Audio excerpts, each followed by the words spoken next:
এক মা বাপ সন্তানকে লালন পালন করছে, এই ছোটবেলায় এত আদর সোহাগ দিয়া বাচ্চাকে বড় করছে এক মা বাপ। 14 বছর 16 বছর বয়সে এই মা বাবা এই আশাই বড় করছে যে বয়ে বয়ে মোবাইল টিপবা, নারী দেখবা, ছবি দেখ। হায় হায় জানোয়ার, এই জন্য তোর মা তোরে দুধ খাওয়াবে। তুই মায়ের দুধের কলঙ্ক, মায়ের রক্তের কলঙ্ক।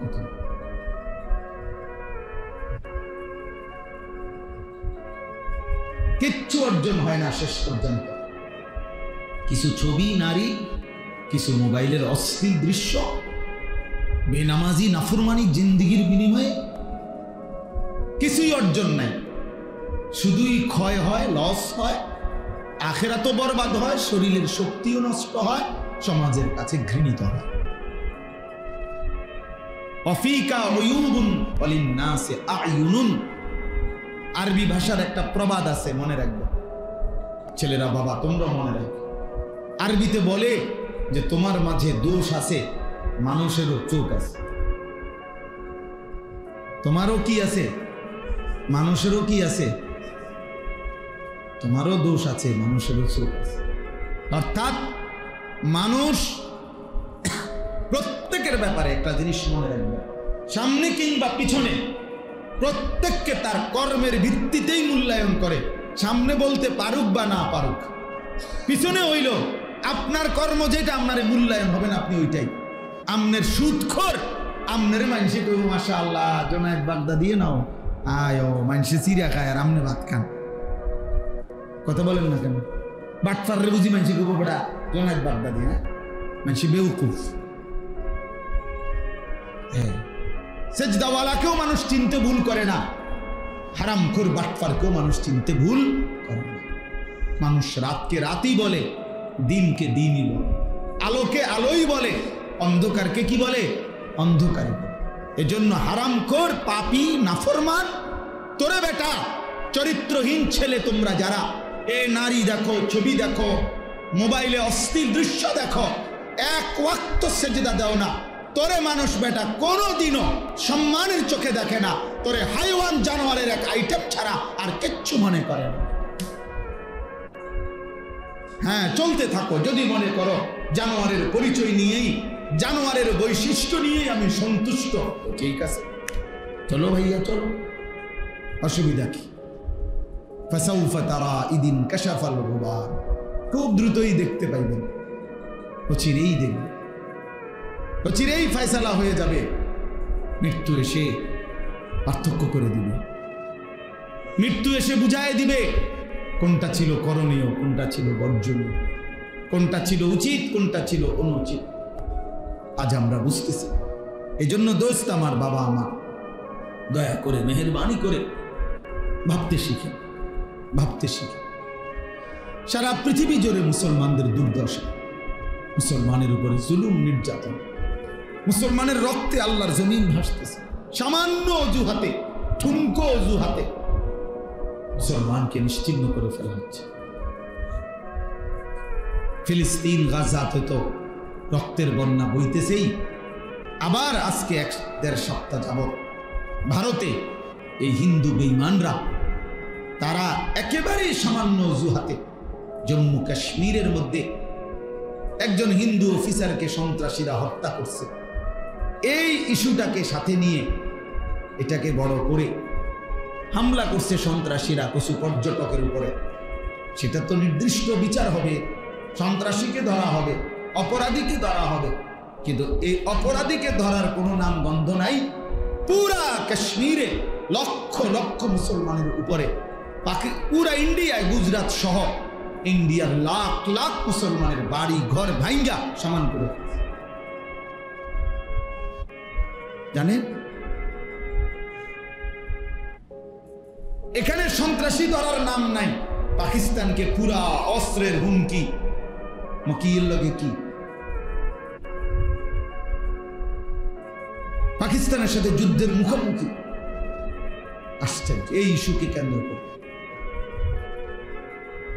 এই জন্য বললাম ভাই, বেঈমান সর্বদা চেষ্টা করে কোনো না কোনো ছোট্ট অজুহাতে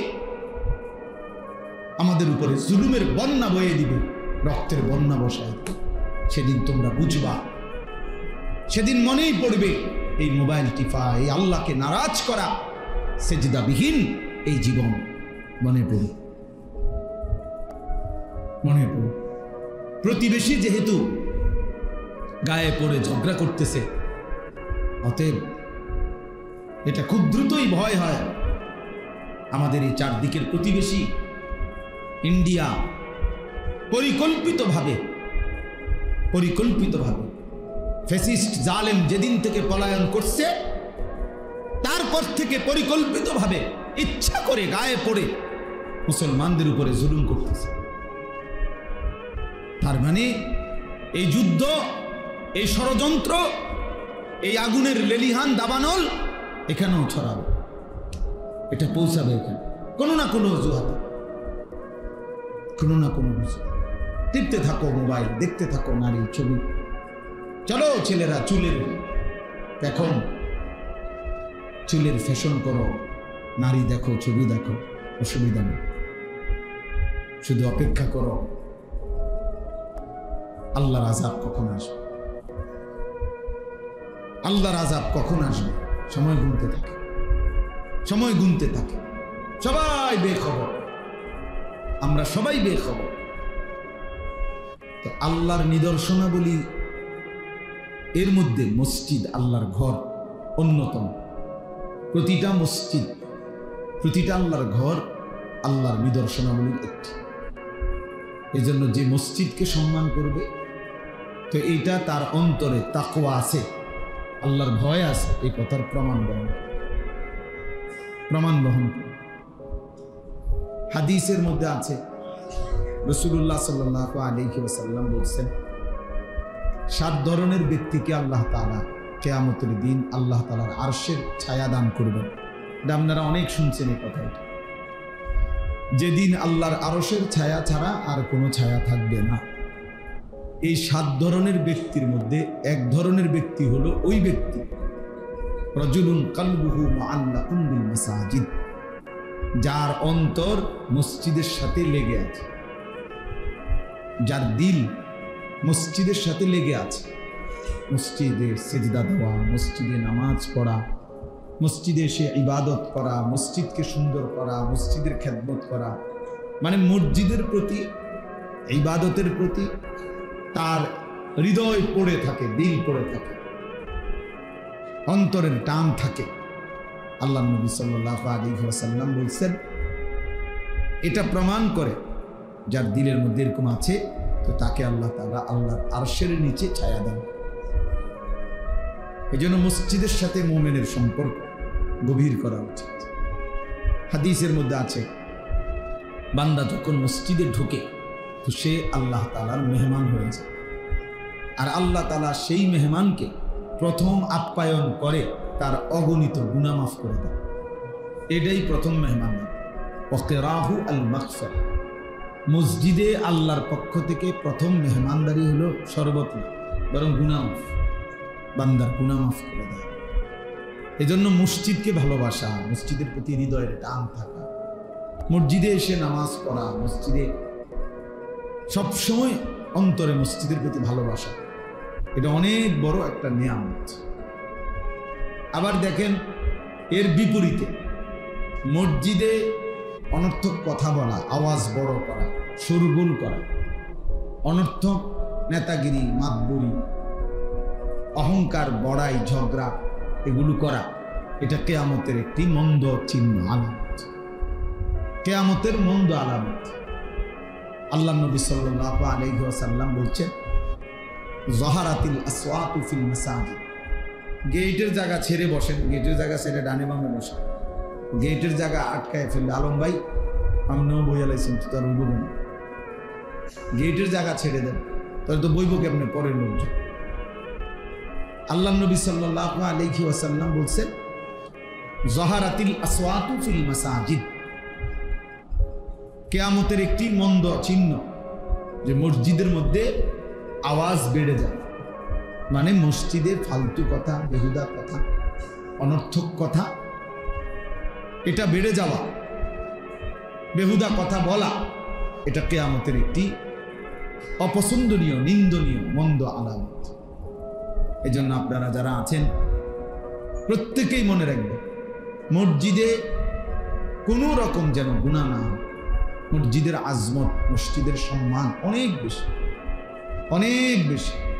আমি যে জন্য শুরুতে ঢুকে বললাম ছেলেদেরকে যে বাবা তুমি এটা মসজিদ, ফাইজলামি করলে বাইরে চলে গেলে বাবা, আল্লাহর ঘর মসজিদে তামাশা করা, দুষ্টমি করা, এটা অনেক বড় একটা অপরাধ। কোনো জায়গার সম্মান যেমন বেশি, ওই জায়গার অপরাধেরও মাত্রা, অপরাধের শাস্তির পরিমাণও বেশি। এই জন্য সমস্ত ওলামায়ে কেরাম বলছে মক্কা শরীফ আল্লাহর ঘরের কাছে, মসজিদে হারাম, ওটার মধ্যে একটা আমলে একটি সেজদা 1 লক্ষ সেজদার সমান। তাহলে নেকি যেমন 1 লক্ষ অনেক বেশি, তো গুনার শাস্তিও অনেক বেশি, অপরাধের শাস্তিও অনেক বেশি। এই কারণে মসজিদের আজমত, মসজিদের প্রতি সম্মান, আন্তরিকতা প্রত্যেকের ভিতরে থাকা চাই। আমরা আমাদের সমাজে এ ব্যাপারে যত্নবান কম, অনেক যত্নবান। অনেক মসজিদে কিশোর বয়সী ছোট বাচ্চা 14-15 বছর হয়ে গেছে এমন ছেলে পেলেও এত দুষ্টামি করে, এত কথাবার্তা, এত তামাশা মস্কারি ঠাট্টা, দোতলায়, নিচতলায়, বারান্দায় ফাইজলামির একটা আখড়া বানায় ফেলে। জুমার বয়ান হয়, ইমাম সাহেব বয়ান করে, আর কিছু দুষ্ট ছেলেগুলো আছে পুরাটা টাইম যন্ত্রণা দেয়, কষ্ট দেয়। আহা, অপদার্থ সন্তান জানেও না যে আল্লাহর ঘরের আজমত কি। কেউ তারে কোনোদিন শিখায়ও নাই যে আল্লাহর ঘরের সম্মান কি। অথচ টেলিভিশন দেখতে বসলে মা বুঝাই দিছে যে সাবধান, কথা বলবা না, চুপ থাক। বাবা শিখাই দিছে। টেলিভিশন দেখলে, নর্তকীর নাচ দেখলে চুপ করায় দেয়। কিন্তু আল্লাহর ঘর মসজিদে আমাদের অনেকের চোখের সামনে বাচ্চারা, একেবারে ছোট্ট মাসুম বাচ্চা বাদ দিলাম, ও বেচারা একেবারেই ছোট, 12 বছরের ছেলেটাও ছোট, 14 বছরের ছেলেটাও ছোট, তো ওই যে বান্দরামি করে, দুষ্টমি করে, ওই যে একটা শব্দ শোনে না, তো সে শিখবে কোত্থেকে? শিখবে কোত্থেকে? শরীয়তের মাসআলা জানবে কোত্থেকে যদি নাই শুনে? নাই শুনলে আমল করবে কিভাবে? আমল তো তখনই আমল হয় যখন তা ইলম অনুপাতে হয়, কোরআন সুন্নাহর ইলম অনুপাতে হলে সেটা আমল। এমনিতে আপনার মন মতো আমল করলে, নিজের ইচ্ছা মতো, এই যে আপনাদের মাঝ বয়সী বয়স্ক অনেক লোক আছে, 1000 বললেও, কোটিবারও যদি বলে, যদি ফাও ধরে, তারপরও উনি উনার সূরা কেরাত শুদ্ধ করবেন। কিছু বয়স্ক লোক আছে এমন গোয়ার, যে বুঝে যে উনার সূরা অশুদ্ধ, দোয়া কালাম অশুদ্ধ, কিন্তু কোনো কথা দিয়া ওনাকে এটা বোঝানো যায়। কোনো ইবলিস ওনাকে কলিজার ভিতরে বুঝাই দিচ্ছে যে অসুবিধা নেই, আল্লাহ ভরসা, এই যে রুম ফরিয়ে রুম, এটা অন্য কেউ বুঝাই দিছে তার কলজে, যে মাইতো না চাইলে হুজুরা কইবই আল্লাহ ভরসা। এখন আল্লাহ বলছে কিনা আপনারা বলেন, যে আল্লাহ যদি বলে, আপনারা শুনছেন যে আল্লাহ বলছে যে বান্দা তুমি ভুলের উপরে, মিথ্যার উপরে, ভুলের উপরে মৃত্যু পর্যন্ত থাকো, আমি ভরসা, এটা আল্লাহ বলছি। তো আমাদের কে ভরসা দিল? আপনার এই ভরসাটা দিল কে? আফসুসের ব্যাপার, আফসুসের ব্যাপার। 60 বছর 50 বছর হয়ে গেছে, এই কথাটুকু বোঝে না যে আমার সূরা, আমার কেরাত, আমার দোয়া, আমার তাসবিহ, আমার আত্তাহিয়াতু, আমার দুরূদ শরীফ, আমার দোয়া কোনো। ওই ছেলেরা হয়তো এখন ঢুকো, পরে যে সময় একটা পোটলা দিব ওই সময় ঢুকো না, আসো এখন আসো, পরে আর কেউরে ঢুকতে দেওয়া হবে না। হ্যাঁ, কিছু খবর নেই, মনে করেন কিছু আছে খবর নেই, কিছু দিবনি। এবার যদি রাত 2টাও বাজে ঘুরবো, বুঝলেন? যদি রাত 2টাও বাজে, সারা রাতও লাগে, তারপরও ঘুরবো। আফসুস জীবন মানেই শুধু এই 2টা বিরিয়ানি, 1 প্লেট খিচুড়ি, 2টা জিলাপি, এই জিনিস। আবার আগের মতো তামাশা, আগের মতো বেনামাজি জিন্দিগি, আগের মতো অসভ্যতা। আসলো কেন পৃথিবীতে? মরবেই বা কেন? করবেই কি? কিচ্ছু জানে, কিচ্ছু জানে। আফসুস হয়েছে ওই জীবনের উপরে, আফসুস যে জীবন জানে না আমি আসছি কোত্থেকে, আমার করণীয় কি, কেন আসলাম, কি করছি। জীবনের যার কোনো লক্ষ্য উদ্দেশ্য নাই, গন্তব্য নাই, মঞ্জিল যে চেনে না, আমি যাব কোথায়, পৌঁছবো কোথায়, থামবো কোথায়, এইটা যার মধ্যে জানা নাই, ওই বাস্তবিক অর্থেই মনে রাখেন ওই কোনো মানুষ, ওই জন্তু জানোয়ার। কোরআন বলছে ওকে জানোয়ারই বলছে। জানোয়ারেরই কোনো নির্দিষ্ট টার্গেট নেই, তার দরকারও নাই। টার্গেট দিয়ে করবো কি? কোনো গরু, ছাগল, কুকুর, বিড়ালের টার্গেট দিয়ে করবে কি? তার তো কোনো হালালও নাই, হারামও নাই, জায়েজ না জায়েজ কিছু নেই। তার জন্য কোনো বিধান নাই, দিন নাই শরীয়তে।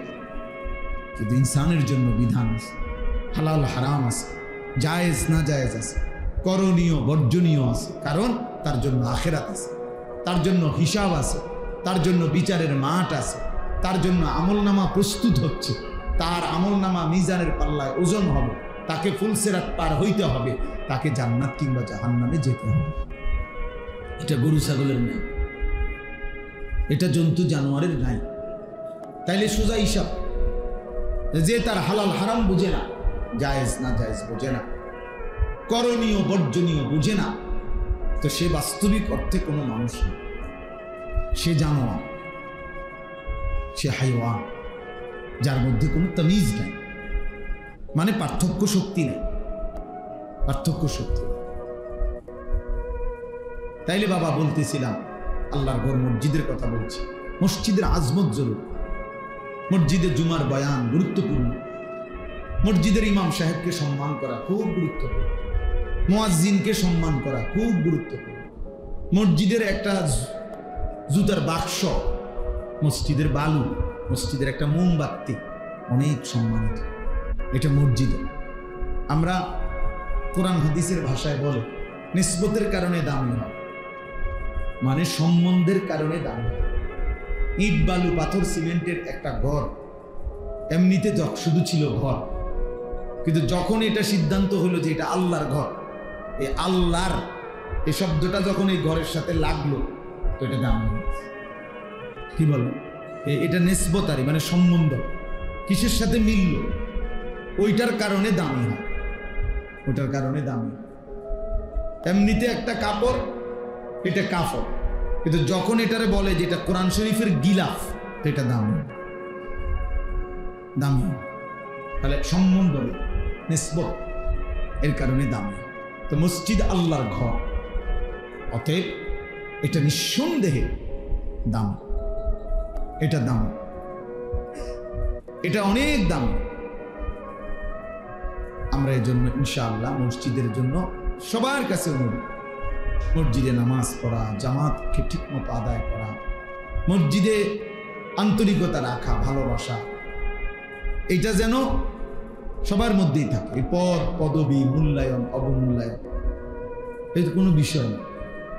অমুকের সভাপতি বানাই তুই, আমনে তারে দিয়ে দেন সভাপতি, বলে তুই সভাপতির আব্বা, তুই সভাপতি 14 গোষ্ঠী যা, তুই তোর সভাপতি নিয়ে তুই সিরা খাবি, তোর সেক্রেটারি নিয়ে তুই কি কর, পানি ভিজায় খাবি। হ্যাঁ, আল্লাহ তাআলা আমাদেরকে বুঝ দান করেন।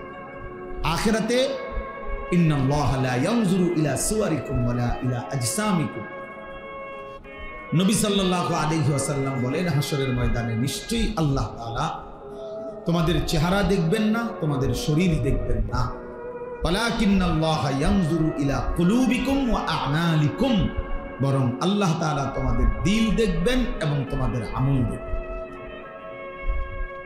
দিল দেখবেন আর কি দেখবেন? আমল দেখবেন। এর ভিত্তিতে আল্লাহ তাআলা ফয়সালা।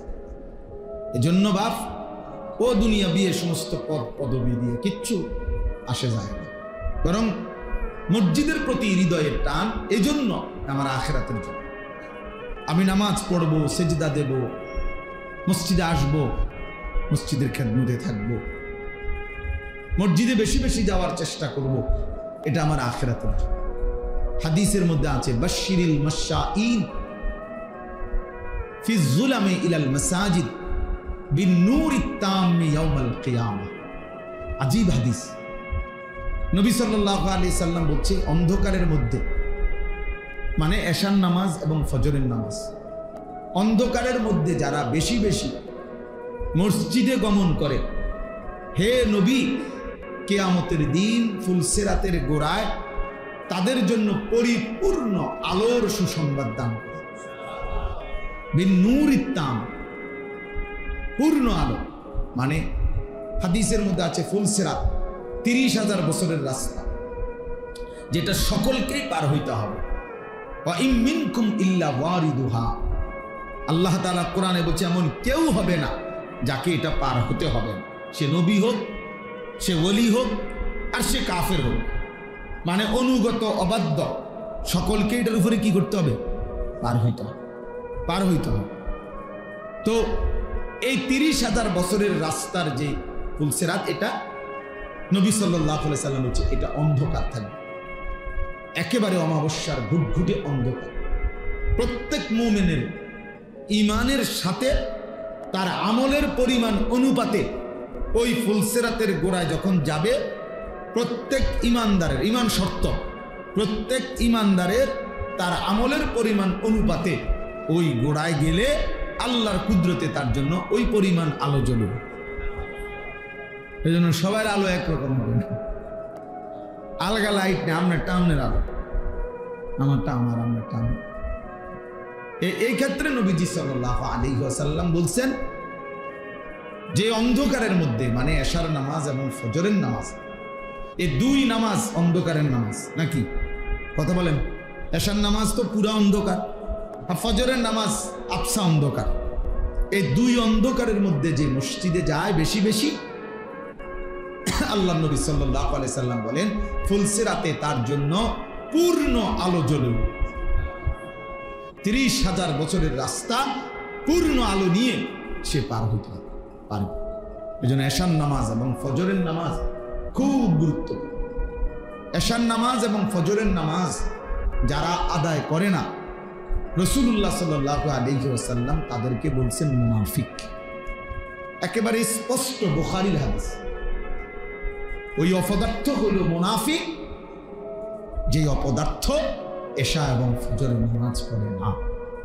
এই দৃষ্টিতে আপনাদের আমাদের অসংখ্য সন্তান, অসংখ্য মুসলমান যারা প্রতিনিয়ত ফজরের নামাজ পড়ে না, এদেরকে বলে রাখেন যে প্রত্যেকেই যেন ভোটার আইডি কার্ড, জন্ম নিবন্ধন সনদ এবং পাসপোর্ট, যেখানে ধর্মের পাশে ইসলাম লিখছে, এটা যেন চেঞ্জ করে, বরং এটা যেন শুধরাইয়া লিখে নেয় এফিডেভিট করে যে আসলে আমি মুসলমান নাই, মুনাফিক। কেন? আমি ফজরের নামাজ পড়ি না, ফজরের নামাজ পড়ার জন্য কোনো প্রস্তুতিও নাই, আমার মানসিকতাও নেই। এমন অসংখ্য জানোয়ার আছে, হাইওয়ান আছে, যে হাইওয়ানের কলিজার ভিতরেও খোদার 1 বছরে 365 দিনে কোনোদিন এই জানোয়ার বলতে পারবে না ফজরের নামাজ কাকে না। এটা আস্তা জানোয়ার, আস্তা জানোয়ার, এটা পুরাটা জানোয়ার, এটা পুরাটা জানোয়ার। এটা মানুষ নামের পশু ছাড়া আর কিছু। 365 দিন নাফরমান, তুই মানুষের বাচ্চা বেটা, কোনোদিন ফজরের নামাজ পড়বি না। এত বড় বেহায়া, বেশরম মুসলমান হয় কি? এত বড় নিকৃষ্ট মানুষ মুসলমান হবে তো মুনাফিক। আল্লাহ রাসূল বলছে, বেটা নবী বলছে মুনাফিক, এটা আস্তা মুনাফিক। আর মুনাফিক সমস্ত বেঈমানের মধ্যে সবচেয়ে নিকৃষ্ট হলো কে? যত লোক আল্লাহর নাফরমান, তার মধ্যে মুনাফিক হলো সবচেয়ে নিকৃষ্ট। হযরত আব্দুল্লাহ ইবনে ওমর হাদিসে আছে, নবীজির বিখ্যাত সাহাবী আব্দুল্লাহ ইবনে ওমর রাদিয়াল্লাহু তাআলা আনহুমা, তিনি বলছেন নবীজির জামানায় আমরা মুনাফিক চিনতাম এশা এবং ফজরের জামাতে অনুপস্থিতি দেখে। হাদিস এটা। উনি বলেন আমরা চিনতাম মুনাফিক কে আমাদের মাঝে? আমরা খুঁজতাম, বুঝতাম ফজর এবং এশার নামাজে অনুপস্থিত হতো না। এই জন্য হযরত আব্দুল্লাহ ইবনে মাসউদ বলে যে রাসূলের জামানায়, সাহাবাদের জামানায় লজ্জায় শরমে যাতে দাগ না পড়ে যায়, চিহ্নিত হয়ে না যায়, এজন্য মুনাফিক যারা মুনাফিক ছিল বাস্তবিক অর্থে, তারাও রাসূলের জামানায় ফজরের নামাজ মিস করতো না। কারণ মিস করলে তো মানুষ কইতে মুনাফিক, অথচ সে বাস্তবিকে কি মুনাফিক। কিন্তু মানুষ যাতে তারে না চিনে, না বুঝে, এই জন্য কি করত? আমার মুসলমান নামধারী এই হাইওয়ান, মুসলমানের বাচ্চা, আর বাপ মুসলমান, তার নাম মুসলমান, জানোয়ার, একদিনও ফজরের নামাজ পড়ে। বাপেও বেটকা হে বেটা বইয়া বইয়া বিরিগা চা দেওয়ানে গপ মারে। আল্লাহর রহমতে আপনার দোয়ায় জিফুত একটা লাইন নিছে, কিতা লাইন নিছে? টিয়া ভাড়া বিদেশ লাইন নিছে। টিয়া ভাড়াইলে বুঝি লাইন হয়? হ্যাঁ, বিদেশ গেলেই বুঝি জিফুত লাইন হয়ে গেছে। এটা বুঝি কত হইল। আর আমরা যারা দেশে আমরা সিরিয়া খাই বলব, এটা বুঝি কথা হইল। বিদেশ যাওয়া নিষেধ না, এটা গুনাহ, এটাও বলি না, কিন্তু এটা বুঝি একটা কথা হইল যে আল্লাহর রহমতে তারা তিনজন এখন একটা লাইনে পড়ছে। কি টেহা রোজগার করে, টাকা রোজগার করে, এবারে খুশি, মানুষের গপ মারে, চা দোকানে বয়ে বই, হ্যাঁ, লম্বা লম্বা কথা কয়, লম্বা লম্বা, ভালো খাইতে পারতেছে, শেষ বয়স, আপেল খায়, মালটা খায়, চা খায়, বম খায়, গপ মারে, আর কি বাজার হইতেছে, খাইতে আছে, ফুতে টিয়া ফাটাইতে আছে। হালাল হারাম এত কিছু তো অনেক সময় আছে না, হালাল না হারাম সেটা দরকার কি? আমার দরকার টাকা, আমার দরকার বাতে না। আস্তাগফিরুল্লাহ, আস্তাগফিরুল্লাহ। ভুলে গেলে চলবে না, আখিরাত নিশ্চিত, মৃত্যু আমাদের নিশ্চিত, কবর আমাদের নিশ্চিত, ভুলে গেলে চলবে না। জাহান্নামের আযাব বড় ভয়ানক আযাব, বড় ভয়ানক আযাব। আল্লাহ তাআলা কোরআনুল কারীমে বলছেন, কাল্লা সাউফা তা'লামুন, বান্দা শোনো, মনে রেখো বান্দা, দুনিয়া নিয়ে ব্যস্ত হয়ে গেলা, আলহাকুমুত তাকাসুর, দুনিয়া বাড়ানোর নেশা তোমাদেরকে আমি আল্লাহ থেকে, ইবাদত থেকে গাফেল করে দিল। হাত্তা জুরতুমুল মাকাবির, মনে রেখো এরই মধ্যে একদিন তুমি পৌঁছে যাবে কবরস্থানে। মনোযোগ দিলেও মরে যাইবা, অমনোযোগ হইলেও মরে যাইবা, সেজদা দিলেও মরে যাইবা, নাফরমানি করলেও মরে যাবে। ইব্রাহিম নবীরও মৃত্যু হয়েছে, নমরুদেরও মৃত্যু হয়েছে, মুসা নবীও ইন্তেকাল করছে, ফেরাউনও কি করছে? তার মানে অনুগত থাকে নাই, অবাধ্য থাকে নাই, চলেই যাবা। তবে কাল্লা সাউফা তা'লামুন, আল্লাহ বলেন অচিরেই কবরে আমি আল্লাহ তোমারে জানায় দেব, বুঝায় দেব, আমার এক এক নাফরমানির শাস্তি আমি দেখায় দেব। হাদিসের মধ্যে আছে, আল্লাহ নবী সাল্লাল্লাহু আলাইহি সাল্লাম সাহাবীর কবর দেখে,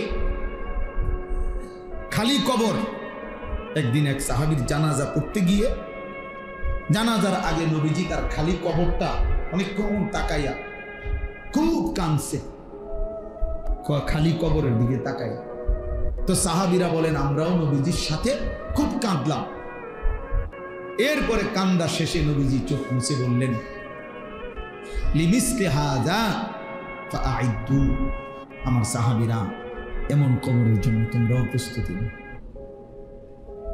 তোমরাও প্রস্তুতি নাও, আইদ্দু, রেডি হও সাহাবারা, এই নিশ্চিত এই কবর কাছে তোমার পৌঁছানোই হবে, পৌঁছানোই হবে। চলো জ্যান্ত মানুষ, হাসি খুশি মানুষটা পলকের মধ্যে নিস্তব্ধ হয়ে যায়। কি আশ্চর্য বিষয়। আমার মামি কিছুদিন আগে মারা গেছে, আমি মামি, বড় মামি আমার জানাজা করতে গেছে, তখন আমার মনে পড়ছে, হায় মামি, আমি আমার ছোটবেলায় ছাত্র জীবনে আমি খুব সিমের বিচি খাইতে পছন্দ করতাম, সিমের দানা।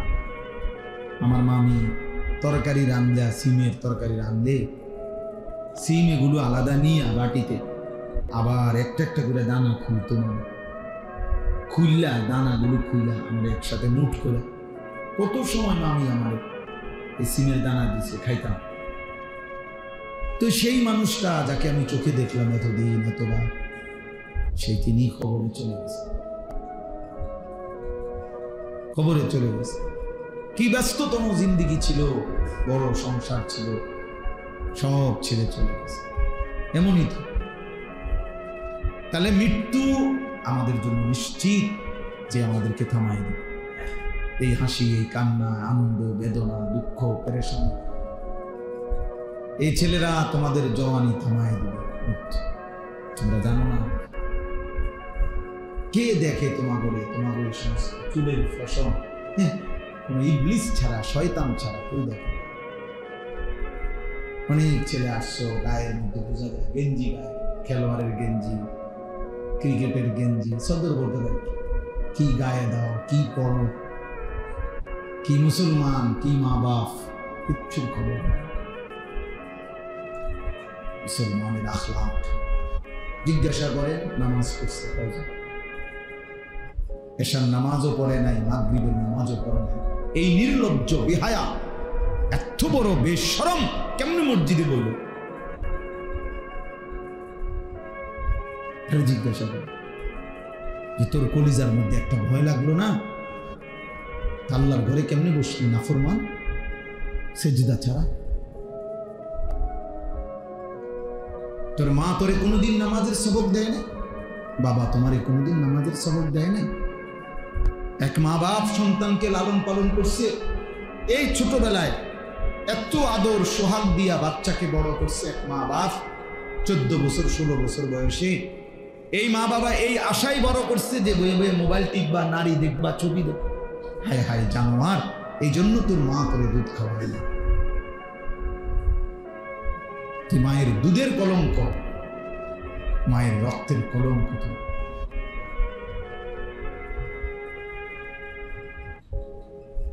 কিচ্ছু অর্জন হয় না শেষ পর্যন্ত। কিছু ছবি, নারী, কিছু মোবাইলের অশ্লীল দৃশ্য, বেনামাজি নাফরমানি জিন্দিগির বিনিময়ে কিছুই অর্জন নাই। শুধুই ক্ষয় হয়, লস হয়, আখিরাতও বরবাদ হয়, শরীরের শক্তিও নষ্ট হয়, সমাজের কাছে ঘৃণিত হয়। অফিকা উয়ুবুন ওয়ালিন্নাসি আয়ুনুন, আরবি ভাষার একটা প্রবাদ আছে, মনে রাখবে ছেলেরা, বাবা তোমরা মনে রাখবে। আরবিতে বলে যে তোমার মাঝে দোষ আছে, মানুষেরও চোখ আছে। তোমারও কি আছে? মানুষেরও কি আছে? তোমারও দোষ আছে, মানুষেরও চোখ আছে। অর্থাৎ মানুষ প্রত্যেকের ব্যাপারে একটা জিনিস মনে রাখবে, সামনে কিংবা পিছনে প্রত্যেককে তার কর্মের ভিত্তিতেই মূল্যায়ন করে। সামনে বলতে পারুক বা না পারুক, পিছনে হইল আপনার কর্ম যেটা আপনার মূল্যায়ন হবে না, আপনি ওইটাই। আমনের সুদখোর, আমনের মানুষে কইব মাশাআল্লাহ জোনায়েদ বাগদা দিয়ে নাও, আয় মানুষে চিড়িয়া খায় আর আমনে ভাত খান। কথা বলেন না কেন? বাটফাররে বুঝি মানুষে কইব বেটা জোনায়েদ বাগদা দিয়ে, মানুষে বেউকুফ। হ্যাঁ, সেজদাওয়ালাকেও মানুষ চিনতে ভুল করে না, হারামখোর বাটফারকেও মানুষ চিনতে ভুল করে না। মানুষ রাতকে রাতই বলে, দিনকে দিনই বলে, আলোকে আলোই বলে, অন্ধকারকে কি বলে? অন্ধকারই বলে। এজন্য হারামখোর, পাপী, নাফরমান, তোরে বেটা চরিত্রহীন ছেলে তোমরা যারা এ নারী দেখো, ছবি দেখো, মোবাইলে অশ্লীল দৃশ্য দেখো, এক ওয়াক্ত সেজদা দাও না, তোরে মানুষ বেটা কোনোদিনও সম্মানের চোখে দেখে না, তোরে হাইওয়ান জানোয়ারের এক আইটেম ছাড়া আর কিচ্ছু মনে করে না। হ্যাঁ, চলতে থাকো যদি মনে করো জানোয়ারের পরিচয় নিয়েই, জানোয়ারের বৈশিষ্ট্য নিয়েই আমি সন্তুষ্ট, ঠিক আছে, চলো ভাইয়া চলো, অসুবিধা কি?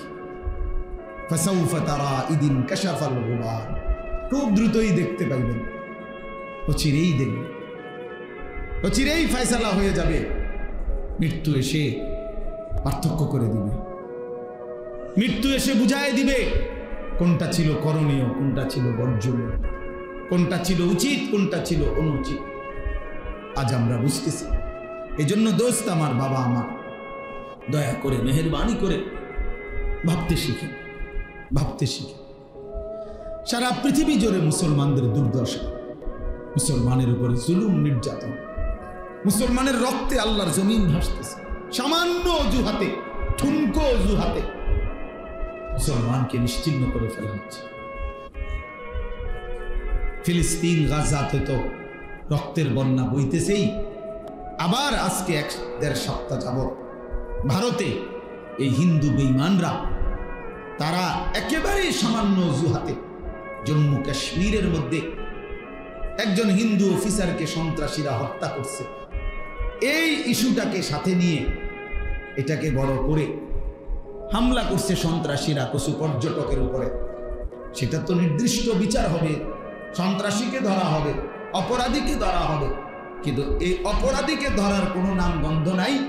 পুরা কাশ্মীরে লক্ষ লক্ষ মুসলমানের উপরে, পুরা ইন্ডিয়ায়, গুজরাট সহ ইন্ডিয়ার লাখ লাখ মুসলমানের বাড়ি ঘর ভাঙ্গা সমান করে জানেন। এখানে সন্ত্রাসী ধরার নাম নাই। পাকিস্তানকে পুরা অস্ত্রের হুমকি, মকিয়ের লগে কি পাকিস্তানের সাথে যুদ্ধের মুখোমুখি। আশ্চর্য এই ইস্যুকে কেন্দ্র করে। এই জন্য বললাম ভাই, বেঈমান সর্বদা চেষ্টা করে কোনো না কোনো ছোট্ট অজুহাতে আমাদের উপরে জুলুমের বন্যা বয়ে দিবে, রক্তের বন্যা বসায়। সেদিন তোমরা বুঝবা, সেদিন মনেই পড়বে এই মোবাইল টিপা, এই আল্লাহকে নারাজ করা, সেজদাবিহীন এই জীবন মনে পড়ে। মনে পড়ে প্রতিবেশী যেহেতু গায়ে পড়ে ঝগড়া করতেছে, অতএব এটা খুব দ্রুতই ভয় হয় আমাদের এই চারদিকের প্রতিবেশী ইন্ডিয়া পরিকল্পিতভাবে ফ্যাসিস্ট জালেম যেদিন থেকে পলায়ন করছে তারপর থেকে পরিকল্পিতভাবে ইচ্ছা করে গায়ে পড়ে মুসলমানদের উপরে জুলুম করতেছে। তার মানে এই যুদ্ধ, এই ষড়যন্ত্র, এই আগুনের লেলিহান দাবানল এখানেও ছড়াবে, এটা পৌঁছাবে এখানে কোনো না কোনো অজুহাতে, কোনো না কোনো টিপতে থাকো মোবাইল, দেখতে থাকো নারীর ছবি। চলো ছেলেরা চুলের ফ্যাশন করো, নারী দেখো, ছবি দেখো, অসুবিধা নেই। শুধু অপেক্ষা করো আল্লাহর আযাব কখন আসবে, আল্লাহর আযাব কখন আসবে। সময় গুনতে থাকে, সময় গুনতে থাকে। সবাই বেখবর, আমরা সবাই বেখবর। আমাদের বাবা, আমাদের মা, আমাদের অভিভাবকরাও বেখবর। সবাই ব্যস্ত। কি নিয়ে ব্যস্ত বুঝি না আমি। ছেলে নামাজ পড়ে না, বাবা, মেয়ে পর্দা করে না, স্ত্রী পর্দা করে না, ঘরে নর্তকীর নাচ গান চলতেছে, ছেলের হাতে মেয়ের হাতে মোবাইল, সারা রাত নাচ গান দেখতেছে। এবারে কি সংসার করে, কি করে আমি বুঝি না। এবার এই অপদার্থ বাপ, তুমি বেটা করোটা কি? তোমার পোলাটাও নামাজ পড়ে না, তোমার মেয়েটাও পর্দা করে না, তোমার বউটাও পর্দা করে না, তোমার ঘরে রঙিন টেলিভিশনে নর্তকী নাচে, তো তুমি অপদার্থ কি সংসার করো? কিতা করো রে তুমি? কিরে ভাই বলেন না, কি করেটা কিসে? মুসলমান করছেটা কি? তাই আল্লাহ আমাদেরকে বুঝ দান করে। আমাদের ভাবা দরকার, আমাদের ভাবনা দরকার, ইনসাফ দরকার। আমরা নিজের হাতে আমাদের উপরে মুসিবত টেনে আনতেছি। মা আসাবাকুম মিন মুসিবাতিন ফাবিমা কাসাবাত আইদিকুম। আল্লাহ তাআলা বলেন, তোমাদের উপরে যত মুসিবত আসে সব তোমাদের হাতের কামাই, তোমাদের গুনাহ, তোমাদের মুসিবত। আমাদের পাপ, আমাদের এই ছেলেদের, মেয়েদের, আমাদের বয়স্কদের এই হারাম গুনাহ, আমার আপনার প্রতিটা পাপ আমাদের জন্য আযাবকে কাঁচায়, আযাবকে কাঁচায়। এই জন্য আমরা, আমাদের নিরাপত্তা দরকার। আপনারা শুনছেন আমাদের হযরত মাওলানা মুফতি আমজাদ সাহেব কথা বলছেন শেষ দিকে।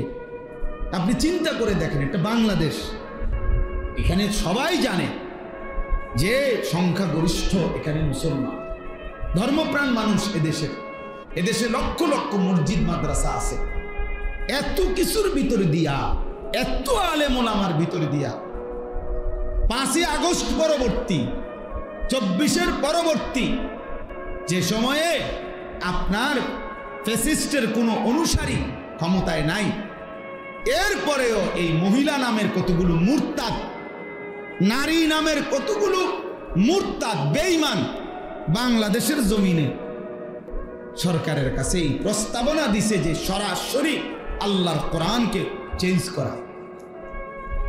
এত বড় সাহস! বিষয়টা তো শুধু প্রতিবাদ না, এটা চিন্তা করার বিষয় যে মানে এই সময় আইয়া এই সাহসটা হইল কেমন?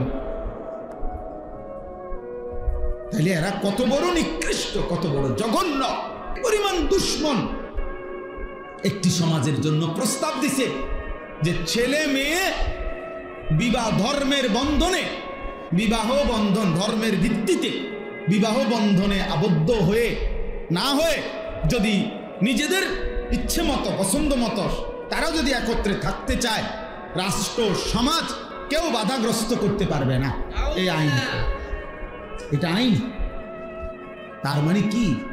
ছেলে মেয়ে যেখানে মন চায় কুত্তার মতো শুইয়া লাইব, যার যেখানে মন চায়। এই সমাজ টিকবে তো? তাইলে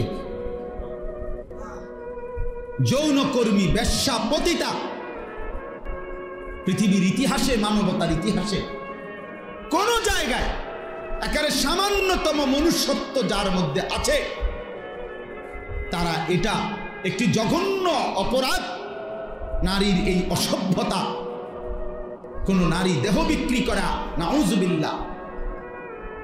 এই মুরতাদরা, এই নারী সংস্কার কমিশনের এই মুরতাদগুলো প্রকাশ্যে প্রস্তাবনা লিখছে যে এই যৌনকর্মী, বেশ্যা, পতিতাকে রাষ্ট্রীয়ভাবে শ্রমিক হিসাবে স্বীকৃতি দিতে হবে। এরা শ্রমিক, এরা ওয়ার্কার। আপনি চিন্তা করছেন এই সমাজ কোথায় গিয়ে পৌঁছে? অর্থাৎ ছেলেদেরকে, মেয়েদেরকে প্রকাশ্যে আমন্ত্রণ জানাইছে, তোমরা আরেকটু সবর করো, তোমাদের অবাধ জিনা ব্যভিচারের জন্য একদম প্রকাশ্য ব্যবস্থা করে দিচ্ছি, আরেকটু সবর, আরেকটু সবর করো। তাইলে ভেবে দেখেন, পিছনে বেঈমানের মদত, কাফের মুশরিকদের মদত ছাড়া তারা এটা করতে পারে? তাহলে আমরা কোথায় আছি? আমাদের এত মসজিদ, এত মাদ্রাসা, এত আজান, আমরা এত বিপুল পরিমাণ মুসলমানের সামনে দাঁড়াইয়া আল্লাহর কোরআনের বিরুদ্ধে এত বড় কথা বলতে পারা, এই সাহস এই বেঈমানরা কোথায় পাইল? বলে। গত 2 দিন আমি উত্তরবঙ্গ ছিলাম, কুড়িগ্রাম, লালমনিরহাট, দিনাজপুর, গাইবান্ধা, 4 জেলা সফর করছি, বয়ান করছি। সেখানে নিজ চোখে দেখছি প্রকাশ্যে একেবারে খোলামেলা ওপেন আপনার খ্রিস্টানরা মুসলমানদেরকে খ্রিস্টান বানাচ্ছে। কসম আল্লাহ,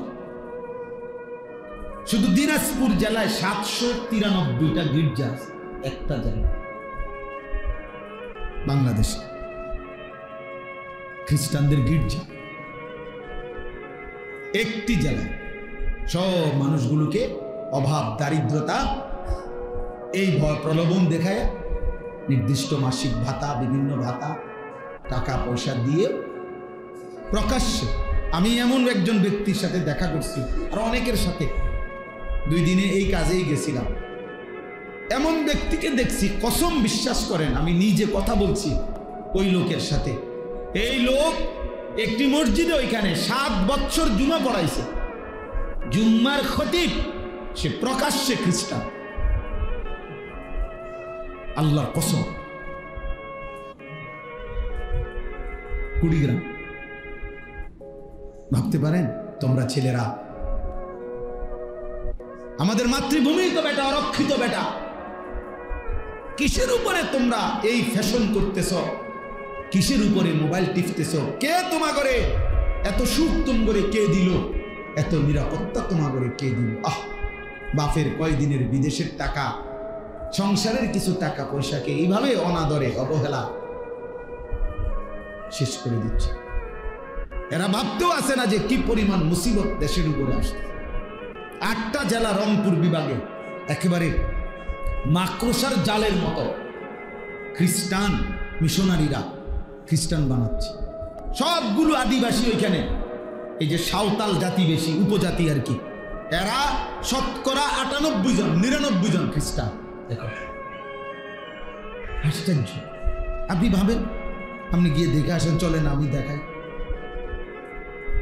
ভাবতে পারেন কাদিয়ানি, প্রকাশ্যে কাদিয়ানি বানাচ্ছে। বাংলাদেশে পঞ্চগড়ে কাদিয়ানিদের বিশাল এলাকা, আহমদনগর, এই গোলাম আহমদ কাদিয়ানির নামে বিশাল বড় এরিয়া নিয়ে দখল করে নিচ্ছে প্রকাশ্যে।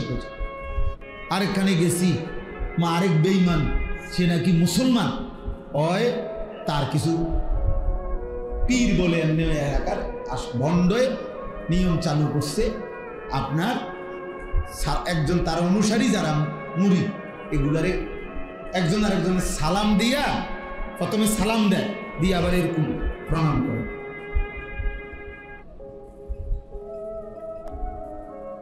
কি এটা কি? আমাদের দেশে দেখেন ওই অনেকে মাজার দেখলে এরকম করে, কেরুম কেরুম করে, সিঞ্জি মিঞ্জি তো দেখি অনেক সময় হইতে কইতে হইতে কি করছে, বুঝলেন না? কারে সম্মান করলা? কি বিল্ডিং এর সম্মান করলে এরকম, নাকি যিনি পীর সাহেব বুজুর্গ কবরে আছে ওনারে সম্মান করলো? তো যদি ওনারে স্মরণ করে তো ওনার জন্য সূরা ফাতিহা না পড়লো, কি বুঝেন না? কথা, কোন কবরবাসীকে স্মরণ করার নিয়ম কি? এরকম সুমা দানিটা লিখিতা, আমরা সূরা ফাতিহা না পড়বো? দাঁড়ান তো অসুবিধা, সিঞ্জি থামান, অটো থামান, গাড়ি থামান, থামাইয়া সবাই কি পড়েন? সূরা ফাতিহা পড়েন, 3 বার কুল হুয়াল্লাহু আহাদ পড়েন, ঠিক না? কবর জিয়ারতের নিয়ম কি এগুলা নাকি বলেন না? তাহলে আমনের আমার যদি কবর বাবার কবর জিয়ারত নিয়ম এটা হয়, তো পীর সাহেব বাবার কবর জিয়ারত আরেক নিয়ম হবে বলেন? এটা আরেক নিয়ম হবে কেন? আল্লাহ আমাদেরকে মাফ করে দেন। এই জন্য আমাদের জন্য এটা জরুরি। আমি এই বাস্তবতাগুলো, আমাদের পার্বত্য চট্টগ্রাম অরক্ষিত, রাঙ্গামাটি, খাগড়াছড়ি, বান্দরবন, প্রতিনিয়ত খ্রিস্টানরা এটা দখলের পায়তারা আছে। এখানে হাজার হাজার মানুষ খ্রিস্টান। আমাদের সেন্ট মার্টিন কক্সবাজারের ওখানে সেটাও অরক্ষিত। এটা নিয়েও নানামুখী কি আছে, ষড়যন্ত্র আছে। তো দেশটাই এ কদ্দুর, বুঝেন না এই কথাটা? এমনি আমরা জায়গা কদ্দুরে, পুরোটা বাংলাদেশ ওয়ার্ল্ড ম্যাপে বাংলাদেশের জন্য যে কদ্দুর আঁকছে, এই কদ্দুরের মধ্যে কোনো একসাথে বাংলাদেশ পুরোটা এখন যায় না, জায়গা নাই। এই আমার দেশ এমনিতেই অল্প একটু, সেখানে যদি এতদিকে দুশ্মন ষড়যন্ত্র করে ছিনিয়ে নেওয়া থাকবে কি? প্রিয় ভাই আমার, ছেলেরা আমার, বাবা আমার, আল্লাহর দিকে ফেরা দরকার। এটাই রাত গভীরের কথা। আল্লাহর দিকে আমাদের ফেরা দরকার। আমাদের আল্লাহই আমাদের সমাধান। আজকে 77 বছর যাবৎ ফিলিস্তিনের মুসলমান নির্যাতিত, 77 বছর একদিনে। কাশ্মীরের মুসলমান আজকে 78 বছর নির্যাতিত, 61 বছর ধরে রোহিঙ্গা মুসলমান নির্যাতিত। কাজেই এই পৃথিবীর জাতিসংঘ বলেন আর ইউরোপ বলেন, ওইসব কোনো বেঈমান আমাদের মুসলমানের কোনো সমস্যার সমাধান করে দিবে না। দিলে এতদিনে হইত। আমাদের সমাধান আমাদের আল্লাহ, আমাদের সমাধান আমাদের আল্লাহর আনুগত্য, আমাদের আল্লাহর কাছে ফিরে আসা, এটাই আমাদের সমাধান। আমরা সেজদা না দিলে, চোখের পানি না ফেললে, দোয়া না করলে আমাদের বিজয় আসবে না। বুঝেন না এই কথাটা? তোমরা একটা ছেলে হলেও ভাই, আমি জানি সবাই একসাথে পরিবর্তন হবে না, কিন্তু একজনই ভাই বোন, যদি কেউ একজন বুঝো আলহামদুলিল্লাহ। এই একজন দুইজন করেই প্রয়োজন পরিমাণ মুজাহিদ, আল্লাহর দ্বীনের জন্য জানবাদ সৈনিক তৈরি হয়ে যাবে। এ দেখেন ঠিক সময় মতো আল্লাহ তাআলা ইমানের বিজয়ের জন্য যাদেরকে দরকার আল্লাহই তাদেরকে আলাদা পছন্দ করে নেবেন, আল্লাহই নিয়ে। হ্যাঁ, আর ওই অকর্মণ্য অপদার্থ দুনিয়া লোভী নাফরমান, ওই নাফরমানিতেই পড়ে থাকে, নাফরমানিতেই পড়ে থাকে। এই জন্য আমাদের আল্লাহর দিকে ফেরা উচিত। আপনাদেরকে একটা উদাহরণ দেই, তাহলে বুঝবেন। বদরের যুদ্ধের দিন সবাই জানি আমরা বদরের যুদ্ধের কথা। নবী সাল্লাল্লাহু আলাইহি ওয়াসাল্লামের বদরের যুদ্ধের দিন নবীজি 313 জন সাহাবীকে আল্লাহ নবী সাল্লাল্লাহু আলাইহি ওয়াসাল্লাম যুদ্ধের ময়দানে যখন দাঁড় করাইছেন, হাদিসে স্পষ্ট আছে, বুখারীর riwayat, আমি নিজে পড়াইছি, বুখারী শরীফের হাদিস। নবীজি সাল্লাল্লাহু আলাইহি ওয়াসাল্লাম 313 জন সাহাবীকে বলছেন, তোমরা দাঁড়াও, আমি না বললে যুদ্ধ শুরু করবা না। তো নবীজি এই কথা বলে পিছনের দিকে আসছে। পিছনে আইসা আল্লাহ নবী সাল্লাল্লাহু আলাইহি ওয়াসাল্লাম পাহাড়ের তলদেশে সমান জায়গায় সেজদা দিছে। এক নম্বর, চোখের পানি ছেড়ে কান্না শুরু করছে, আর আল্লাহর কাছে একটা দোয়া করছে বারবার, আয় মাওলা, তোমার জাতের কসম মাওলা, আমার এই লোকে অল্প কয়জন, আমার মক্কার 13টা বছর আমি রক্ত ঝরিয়ে দিবা নিশি মেহনত করে আমি মদিনায় আসছি, আর এই মদিনার এই 6 মাসের ব্যবধানে আজকে যুদ্ধ, আমার পুঁজিয়ে 313 জন, আমার লোক না, আমার আছেই এ কয়জন। এই হাদিসে আছে, নবী বলছে কাঁদতে কাঁদতে সেজদা দিয়ে দোয়া করতেছে আর বলতেছে, আল্লাহুম্মা ইন তুহলিক হাযিহিল ইসাবা লান তু'বাদা ফিল আরদ। আয় মাওলা, আজ যদি আমার এই ছোট্ট কাফেলা 313 জন, এই কাফেলা যদি ধ্বংস হয়ে যায় আপনার দুশমনের হাতে, তাহলে আপনার এই জমিনে আপনার ইবাদত আর হবে না, কে করবে? আর আমারে আপনি বেইজ্জতি করেন না, আমারে আপনি অপমান করেন না মাওলা, আমার এই অল্প কয়েকজনকে আপনি ধ্বংস করেন না। মাত্র 8টা তরবারি, 2টা ঘোড়া, এই ছিল পুঁজি, আর কিচ্ছু নেই কারো কাছে, আর কিছু না। 8টা তরবারি ছিল 8 জনের হাতে, 2 জনেরও কাছে 2টা ঘোড়া ছিল, আর বাকিদের কাছে কিছুই ছিল না। কিন্তু নবীজি কি করলেন? 3টা কাজ করলেন। 1, সেজদা দিলেন। কি দিলেন? 2, চোখের পানি ফেললেন। 3, দোয়া করলেন। এই সেজদা, চোখের পানি, দোয়া, এই 3 জিনিস নবীজি যখন পূর্ণ দিলেন, আল্লাহ তাআলা জিবরাইলকে পাঠাইলেন। পাঠিয়ে জিবরাইল বললেন, কোরআন নাজিল করলেন, ফাস্তাজাবা লাহুম রাব্বুহুম, বন্ধু আপনার দোয়া কবুল হয়ে গেছে, আন্নী মুমিদ্দুকুম বিআলফিন মিনাল মালাইকাতি মুরদিফিন। আল্লাহ বলেন, বন্ধু 1000 ফেরেশতা যুদ্ধের সাজে সজ্জিত আমি আপনার সাহায্যের জন্য পাঠাইলাম। তো এরপরে মুসলমানের বিজয় হল। তাহলে মুমিনের বিজয়, মুসলমানের বিজয় সেজদাতে। কিসে? চোখের পানিতে, চোখের পানিতে। দোয়া, দোয়া, আমাদের চোখের পানি, আমাদের সেজদা, আমাদের দোয়া, আমাদের জিহাদ, আমাদের কিতাল, আমাদের আল্লাহর জন্য জান দেওয়া, এটাই আমাদের বিজয়। এর মধ্যেই ইমানের বিজয়, মুমিনের বিজয় আসতেই হবে।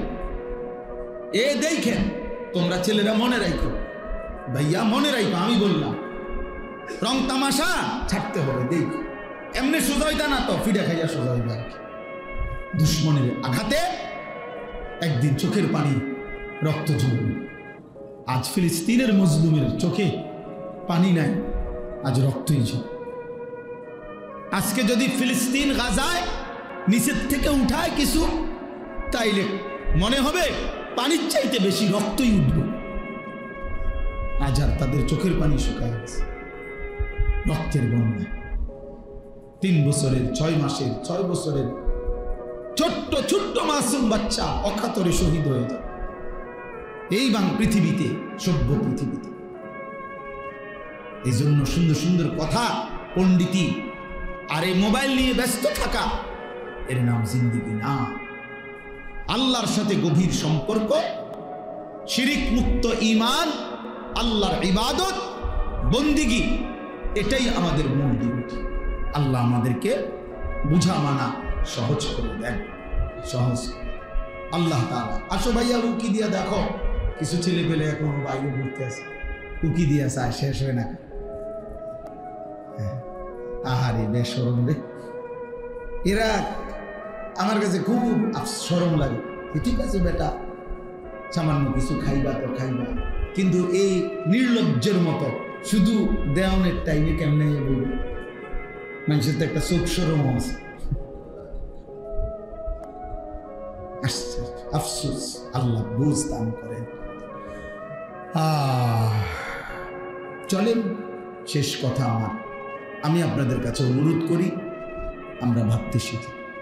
আবার দেখ, এই ইচ্ছা করে এই নাস্তিক মুরতাদ মহিলাগুলো বাংলাদেশের এই 18 কোটি মুসলমানের বিরুদ্ধে চ্যালেঞ্জ করছে। তার মানে এরা বারবার দুশ্মন, আমাদেরকে শান্তিতে থাকতে দিবে না, বারবার উস্কায় দেয়, বারবার ঝগড়া বাজায় না। এজন্য আগামীকাল হেফাজতে ইসলাম বাংলাদেশের উদ্যোগে আগামীকাল ইনশাআল্লাহ ঢাকার সোহরাওয়ার্দী উদ্যানে মহাসমাবেশ।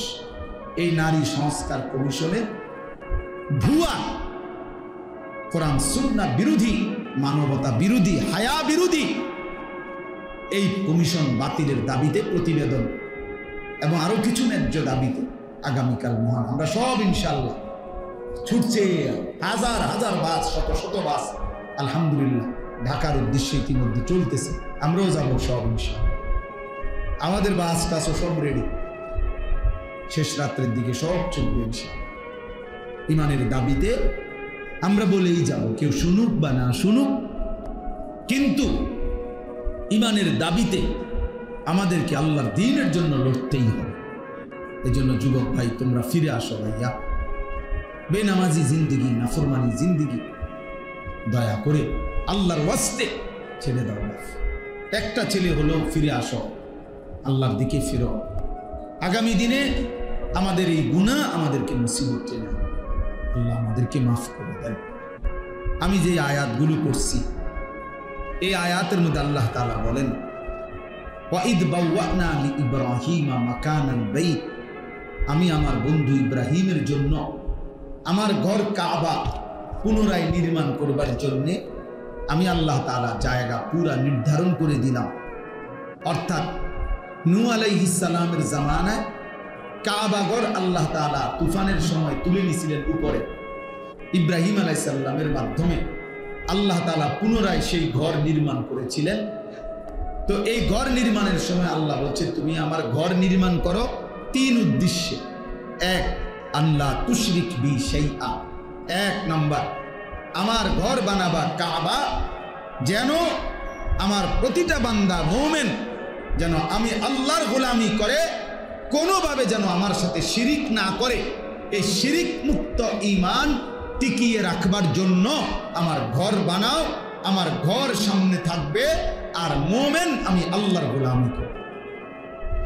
শিরিক মুক্ত ঈমান আল্লাহ তাআলা বান্দার কাছে চেয়েছে। ও তাহহির বাইতিয়া লিত্তাইফিনা ওয়াল কাইমিনা ওয়ার রুকআইস সুজুদ।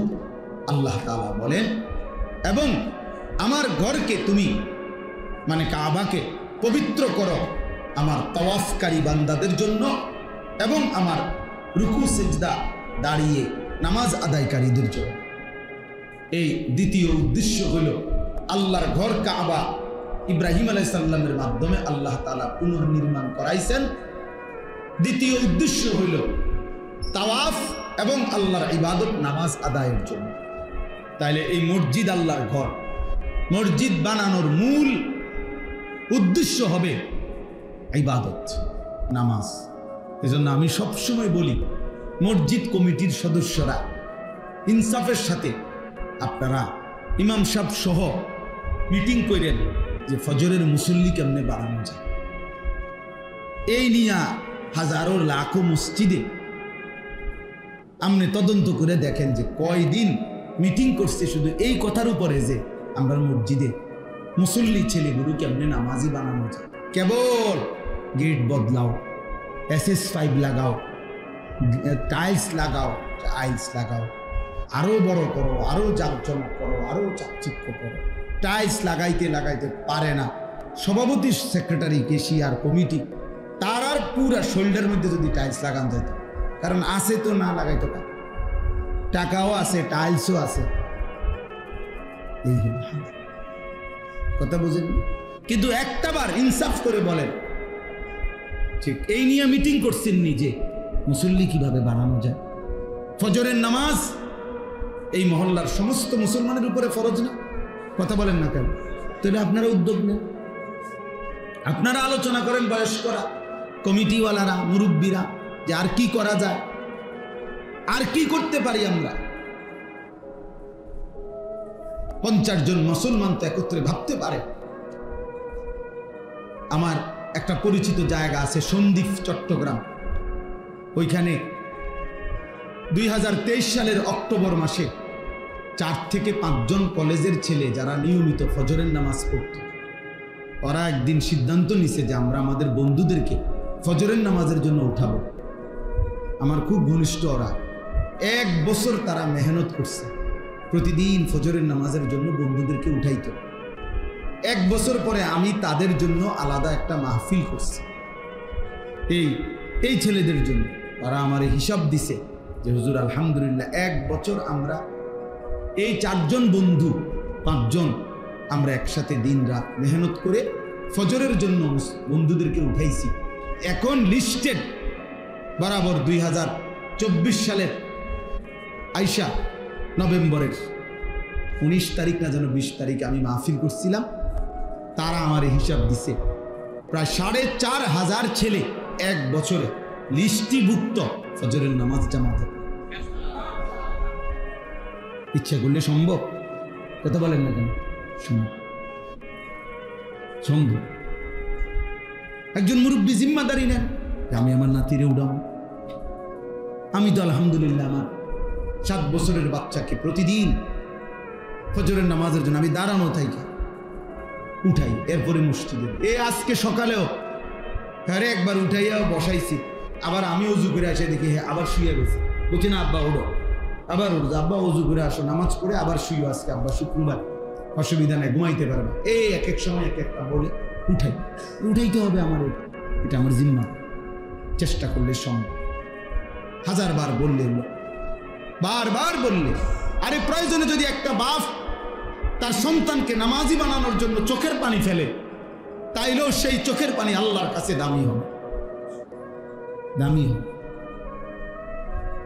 এজন্য সবাই মিলে, আমার কাজল ভাই, আমি আপনার কাছে অনুরোধ করি, আপনি তো বুঝমান মানুষ, মহব্বত করেন আমাদেরকে, আমরা যে কয়জন বাবা ভাই আছেন আপনাদের আপনারা বসেন, দায়িত্ব নেন, একজন 2জন ছেলেদেরকে উৎসাহিত করেন, আলাদা দাওয়াত দিয়া মহল্লার ছেলেদের সাথে কথা বলেন যে বাবা আসলে কি করতে চাচ্ছ, কেন নামাজ পড়বা না, আল্লাহর সাথে তোমাদের রাগটা কিসের, এটা জিজ্ঞান ছেলেদেরকে। ফিকির করেন, দেখবেন 1 জন ছেলে 2 জন ছেলেই নামাজ পড়ে, 10 জনই পড়ুক, একজন হুজুরের বক্তব্য দিয়া আমনে একজন বক্তারে আনছেন আর একজন বক্তা বহন করলে এই সমাজ সবাই এক কথায় নামাজি হয়ে যাবে না, সবাই এক কথায় হবে না। সম্মিলিত প্রচেষ্টা, উদ্যোগ জরুরি। রাসূলুল্লাহ সাল্লাল্লাহু আলাইহি ওয়াসাল্লাম 23 বছরে যে দাওয়াত দিছেন মানুষকে, সাহাবায়ে কেরাম যারা নবীর হাতে কালেমা পড়ছেন তারা দাওয়াত দিছেন, কথা কয় না, আগে শুধু নবীজি একাই দিছে।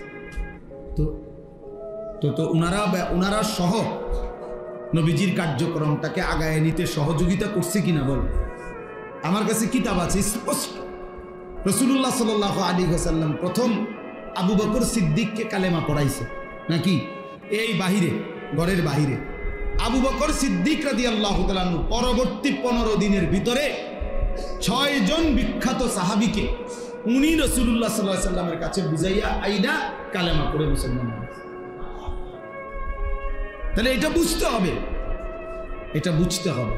হুজুর আমনে আইয়া কইয়া যান, সব বুড়া মানুষ অনেক আছে, মাঝ বয়সী অনেক আছে, হুজুর বেডিটি বেশি খারাপ, আমনে গদ্দুর কইয়া যান।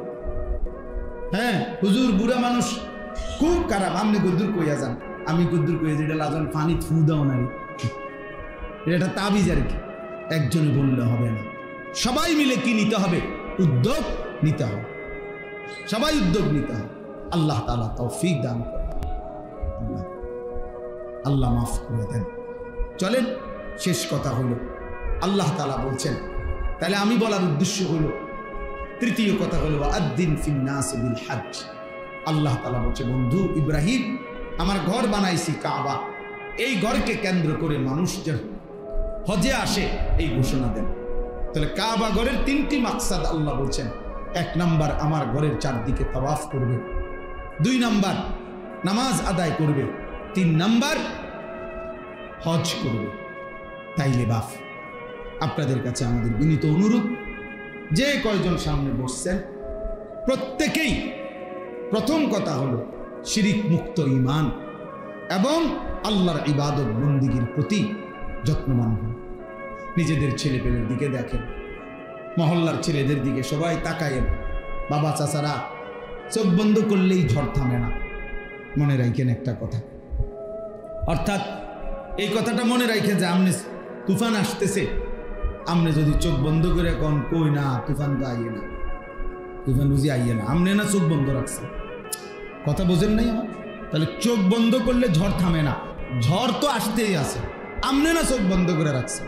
তাহলে আমনে যদি বলেন আমি বুঝি না, তার মানে এই সমাজের অধপতন থামবে না, সমাজ নষ্ট হয়ে যাবে, একদিন আপনার ঘর আক্রান্ত হবে।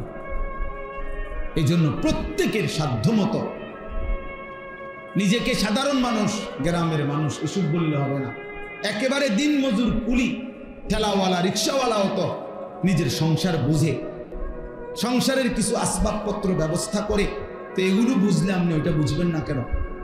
এই জন্য প্রত্যেকেই আন্তরিকভাবে নিজেদের মহল্লায়, নিজেদের সমাজে, নিজেদের ছেলেদেরকে কিভাবে নামাজি বানানো যায় ফিকির করে। এই দেখেন এখন অনেকগুলো ছেলে ঢুকছে, এদেরকে জিজ্ঞাসা করে দেখেন, মুসলমানের বাচ্চা নামাজ পড়ছে কেন?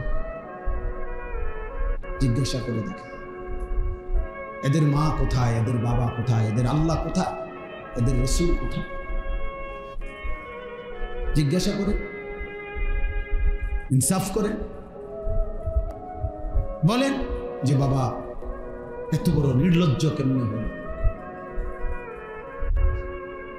আফসোস, এটা ওই কপালে লানত যে কপাল আল্লাহকে সেজদা দেয়। লানত তোর কপালে, লানত বেটা, আল্লাহর লানত। আল্লাহ কোরআনে বলছে, ইবলিস তুই আমারে সেজদা দিলি না, তোর উপরে আমি আল্লাহর লানত কিয়ামত পর্যন্ত। কোরআন শরীফের আয়াত কিনা? এই জন্য ছেলেরা মনে রাখো, খাও কোনো অসুবিধা নাই, খাও, পেশাব করো, পায়খানা করো, নারী দেখো, ছবি দেখো, জিনার ব্যভিচার দেখো, কিন্তু মনে রাখো ওই জিন্দিগি জানোয়ারের জিন্দিগি, যে জিন্দিগি সেজদা করে, ওই জীবন কুকুরের জীবন, যে জীবন আল্লাহর গোলামি করে। আল্লাহ আমাদেরকে বুঝ দান করেন, আল্লাহ আমাদেরকে মাফ করে দেন, আল্লাহ আমাদেরকে কবুল করে নেন। আমাদের ছেলেদেরকে ফিরাইতে হবে, আমাদের সন্তানদেরকে ফিরাইতে হবে। বাপ মারা যেভাবে খামখেয়ালি শুরু করছেন, এভাবে জাতি এমনি বাচ্চা থাকবো আর কি, এমনি খাইবো পড়বো আর কি, দুনিয়া ভোগ করবে আর কি, কিন্তু একদিন গোটা ফ্যামিলির থেকে ইমানের পরিচয় চলে যায়, কেউ আর চিনবে না আল্লাহ খোদা।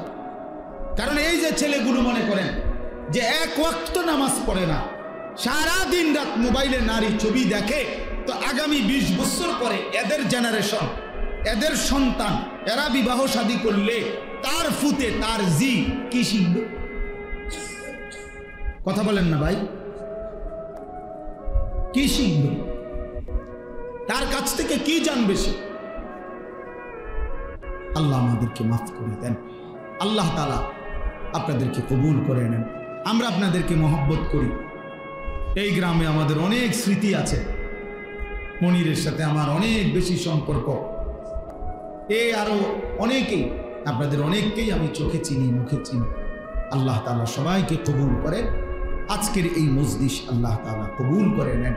আল্লাহ তাআলা আপনাদের প্রত্যেককে ঈমান আমলের জিন্দেগি দান করেন। আলহামদুলিল্লাহ রাব্বিল আলামিন। মাওলায়ে করিম আপনি মাফ করে দেন, রব্বে করিম আপনি মাফ করে দেন, মেহেরবান মাওলা আপনি মাফ করে দেন, সমস্ত কবরবাসীদেরকে মাফ করে দেন, কিয়ামত পর্যন্ত কবরের আযাব মাফ করে দেন, কবরগুলোকে জান্নাতের টুকরা বানিয়ে দেন।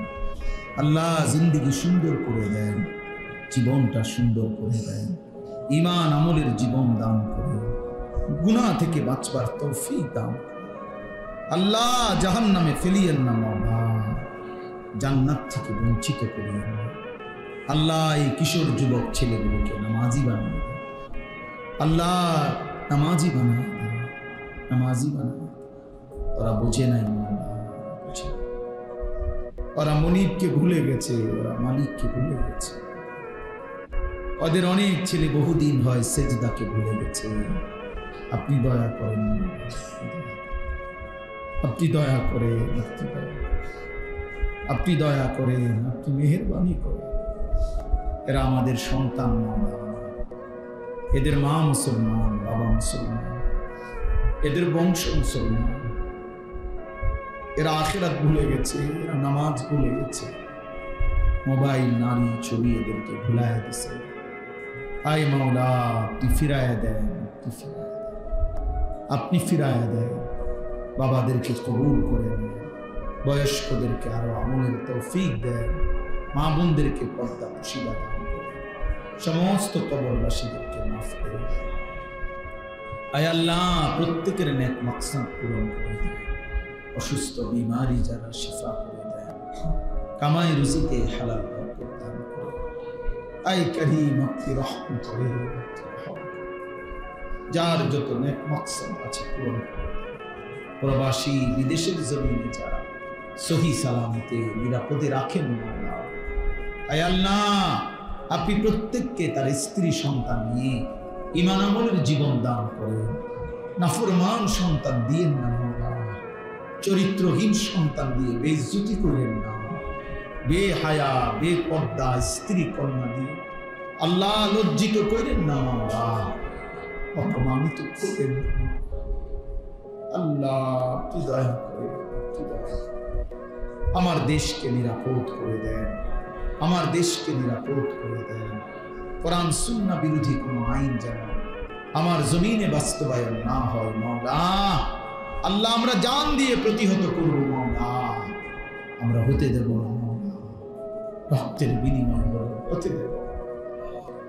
আগামীকালকের হেফাজতে ইসলামের মহাসমাবেশ কবুল করে নেন আল্লাহ, সমস্ত প্রতিবন্ধকতা থেকে হেফাজত করে। আপনি দয়া আপনি দয়া করেন, আপনি দয়া আল্লাহ। এই বেনি খোলা জামে মসজিদ আপনি কবুল করে নেন। মসজিদকে বর্ধিত করতে, সাজাতে যে যেটুকু সহযোগিতা, ভালোবাসা, আন্তরিকতা দেখিয়েছে প্রত্যেককে উত্তম বিনিময় দান করে। ইমাম সাহেব, খতিব সাহেব, মুয়াজ্জিন, কমিটি, মুসল্লি প্রত্যেককে কবুল আর মনসুর করে নেন। রব্বিল হামহুমা কামা রাব্বায়ানি সগীরা। রব্বানা হাব লানা মিন আজওয়াজিনা ওয়া যুররিয়াতিনা কুররাতা আ'ইউন ওয়াজআলনা লিল মুত্তাকিনা ইমামা। আয় মাওলা গাজা ফিলিস্তিনের মুসলমানকে বিজয় দান করে, মুমিনের বিজয় দান করে, মুমিনের বিজয় দান করে, মুমিনের বিজয় দান করে। ইসরায়েলের বেঈমানদেরকে ধ্বংস করে দেন আল্লাহ, মুসলমানের বিজয় দান করেন, মাজলুমের বিজয় দান করেন আল্লাহ। আখিরি ফরিয়াদ ছেলেগুলোকে বদলে দেন, ছেলেদেরকে বদলে দেন আল্লাহ। এরা আমাদের সন্তান, আমাদের ছোট ভাই, এদের চুল চেহারা সুন্দর করে দেন, স্বাভাবিক করে। মোবাইলের আসক্তি থেকে এদেরকে হেফাজত করে, এদের নামাজিওয়ালা কপাল বানিয়ে দেন। সুবহান রাব্বিকা রাব্বিল ইজ্জাতি আম্মা ইয়াসিফুন ওয়া সালামুন আলাল মুরসালিন। আলহামদুলিল্লাহ।